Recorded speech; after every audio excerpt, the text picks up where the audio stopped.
আপনার দেওয়া নৌকাই আমাকে পৌঁছে দিয়েছে। রোদ্দুর নেই, আকাশ কালো হয়ে আছে। রায়ান স্কুলে যাওয়ার পথে রাস্তার পাশে বসে থাকা এক ছোট মেয়েকে দেখে মাটিতে পানি জমে গেছে, সে কাগজের নৌকা ভাসাচ্ছে।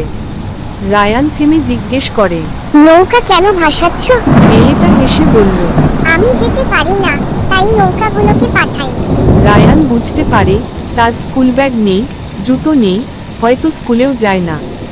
পরদিন রায়ান নিজের পুরনো ব্যাগটা পরিষ্কার করে নেয়, ভেতরে কিছু খাতা পেন্সিল রেখে মেয়েটার জন্য নিয়ে যায়। কিন্তু সেখানে গিয়ে দেখে মেয়েটা নেই, শুধু ভেজা কাগজের নৌকা পড়ে আছে। নৌকার ভেতরে একটা ছোট লেখা। একদিন আমিও স্কুলে যাব। রায়ান অবাক হয়ে চারপাশে তাকায়। কয়েক সপ্তাহ পরে স্কুলের গেটে দাঁড়িয়ে রায়ান দেখে একটি মেয়েকে নতুন ইউনিফর্ম পরা, হাতে বই, লাজুক হাসি মুখে।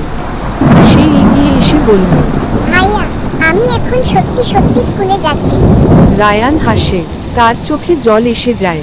তার দেওয়া সেই পুরনো ব্যাগটাই মেয়েটির কাঁধে ঝুলছে। মেয়েটি হেসে বলল, আপনার দেওয়া নৌকাই আমাকে পৌঁছে দিয়েছে। আকাশে বৃষ্টি থেমে গেছে। রাস্তার ধারে জমে থাকা পানির উপর দিয়ে কয়েকটা কাগজের নৌকা ধীরে ধীরে ভাসছে। একটা ছোট সাহায্য কারো পুরো জীবনটা বদলে দিতে পারে।